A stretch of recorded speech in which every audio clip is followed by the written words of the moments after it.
हमारे साथ जुड़ रहे हैं इस वक्त मेरे सहयोगी उमा शंकर सिंह, जो पाकिस्तान की सियासत पर करीबी नजर रखे हुए हैं और वहां क्या चल रहा है। एक सेक्शन अगर आप देखें उमा, तो ट्विटर पे भी वो लोग हैं जो बहुत खुश हैं इससे, और ऐसा लगता है कि जो आम लोग हैं, जनता है, वो उसमें इमरान खान का काफी सपोर्ट भी है बहुत। और दूसरी तरफ वो खेमा है जो कह रहा है कि ये संविधान के खिलाफ है।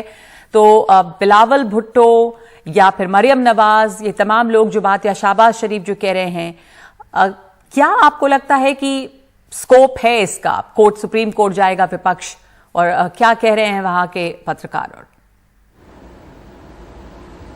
जी देखिए, सारी गहमा गहमी जो है वो अब नेशनल असेंबली के भीतर जो रही और जो अभी वहां पे धरना हो रहा है, उसके अलावा सुप्रीम कोर्ट शिफ्ट कर चुका है। वहां पे सुप्रीम कोर्ट का दरवाजा खोला गया है रविवार होने के बावजूद। वहां पे जजेस के पहुंचने की खबर है। वहां पे पाकिस्तान पीपुल्स पार्टी के जो वकील हैं वो पहुंचे हैं, और जैसा कि खुद बिलावल भुट्टो जरदारी कह रहे थे कि आज की तारीख में ही उनको ये जो वोटिंग है वो करानी है। और इसी मकसद से विपक्ष के जो तमाम सांसद हैं वो नेशनल असेंबली में जमे हुए हैं, बल्कि उन्होंने एक अपनी तरफ से एक स्पीकर भी बिठाया।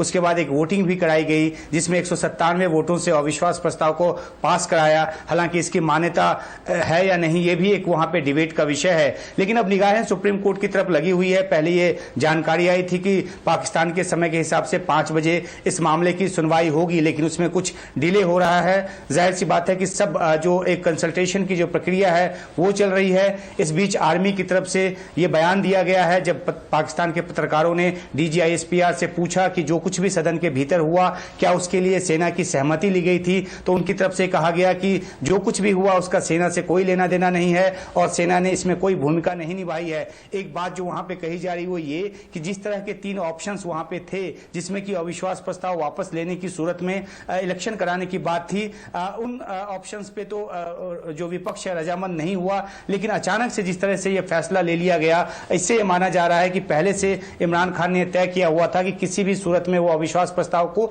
नहीं आने देंगे, फ्लोर पे वो उसको पास नहीं होने देंगे। और यही वजह है कि 176 की तादाद विपक्ष जो है वो बताता रहा, लिस्ट भी जारी की उसने कि कौन कौन सी पार्टी के कितने कितने सांसद उनके साथ हैं। उसके बावजूद जो है आर्टिकल 5 का हवाला देते हुए डिप्टी स्पीकर ने स्पीकर के बिहाफ पे इसको खारिज कर दिया। तो एक अब लीगल बैटल वहां पे की जा रही है, क्योंकि 28 तारीख को ये टेबल हुआ था अविश्वास प्रस्ताव, तो 7 दिनों की जो मियाद होती है वो होती है, और आज की तारीख आखिरी तारीख है। तो इसलिए भी जोर विपक्ष का इस बात पे है कि जो कुछ भी फैसला होना है वो हो। और जैसा कि आप जानती हैं कि इस बीच जो राष्ट्रपति हैं पाकिस्तान के, उन्होंने सिफारिश के ऊपर असेंबली भंग करने को मंजूरी दे दी है। तो अब एक तरफ चुनाव का रास्ता खुलता है, दूसरी तरफ लीगल तरीके से अपोजिशन पार्टीज आगे बढ़ना चाहती है। कुछ घंटों के बाद ये साफ होगा कि आखिरकार कौन सा रास्ता अख्तियार करेगा पाकिस्तान। और जहां तक जन समर्थन की बात है, तो लगातार एंटी अमेरिका सेंटीमेंट को हवा देकर जो इमरान खान है वो अपनी पैठ बनाए रखने की कोशिश कर रहे हैं। और वहां के जानकार ये बताते हैं कि जिस तरीके से उन्होंने 2018 में मोबिलाइज किया था और जिस तरीके से एंटी अमेरिका सेंटीमेंट को उस समय भी उन्होंने कैपिटलाइज करने की कोशिश की थी, और इसी वजह से उनको तालिबान खान तक कहा जाने लगा था, जिस बात की दुहाई वो खुद देते हैं। तो ऐसे में वो इलेक्शन की तरफ आगे बढ़ रहे हैं, और इसलिए खासतौर पर अमेरिका पर खासतौर पे चोट कर रहे हैं। जी, और ये बिल्कुल ऐसा लग रहा है उमा के उन्होंने एकदम ही चौंका दिया है विपक्ष को, क्योंकि तमाम लोग और जितने पत्रकारों से भी हम बात करते रहे पाकिस्तान में, कुछ तो ये कहते थे कि कुछ हो सकता है और ड्रामेटिक, लेकिन ज्यादातर लोग का कहना था कि कुछ भी हो, सरकार अब समर्थन आंकड़े साथ नहीं है तो सरकार तो उनकी नहीं ही रहेगी।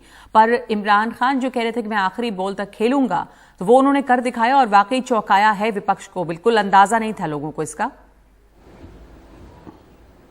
जी बिल्कुल, जो आखिरी बॉल तक खेलने की उन्होंने बात की थी, उसके एवज में पाकिस्तान में ये कहा जा रहा है कि आखिरी बॉल खेलने की बजाय वो विकेट उखाड़कर ही चले गए हैं। तो अब जो कल जिस तरीके से उन्होंने राष्ट्र के नाम संबोधन में एक बात कही थी कि यूथ को खासतौर पे कि वो सड़कों पे आए, तो अंदेशा इस बात का होने लगा था कि जो नेशनल असेंबली के मेंबर्स हैं उनको फिजिकली रोकने की कोशिश ना हो, कहीं संसद तक पहुंचने ना दिया जाए, लेकिन वो भी नहीं हुआ। हालांकि बहुत सुरक्षा जो बंदोबस्त थे वो बहुत बहुत चाक चौबंद थे। कंटेनर से पूरे जो डिप्लोमेटिक एरिया को घेर दिया गया था, खासतौर पे जो पार्लियामेंट का इलाका है, एक ही मरगला रोड को खोले रखा गया था, जिसके जरिए सांसद जो हैं वो जा रहे थे। और धारा 144 लगा दी गई थी।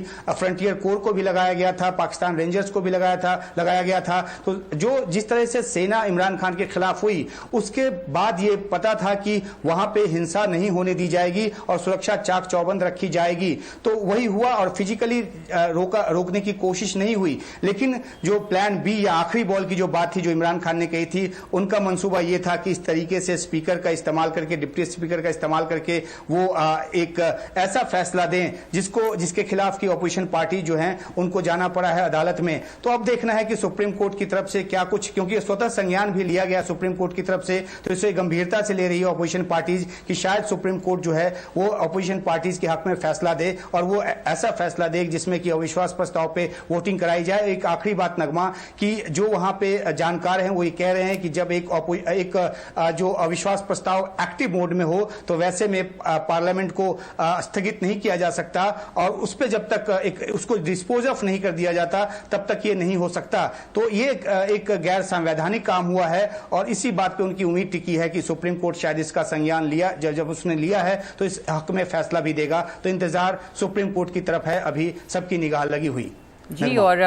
और यहाँ पे रविवार के दिन भी कोर्ट को खोला गया है और मामला जो है वो अब कोर्ट में है। शुक्रिया आपका उमाशंकर, सबकी निगाहें लगी हैं, कोर्ट पे टिकी हैं कि क्या वाकई ये गैर संवैधानिक है और क्या कोई गुंजाइश यहाँ से निकलती है कि जो काम हुआ है वो गैर संवैधानिक है। कम से कम जो ऑपोजिशन है वो इसी उम्मीद पे है।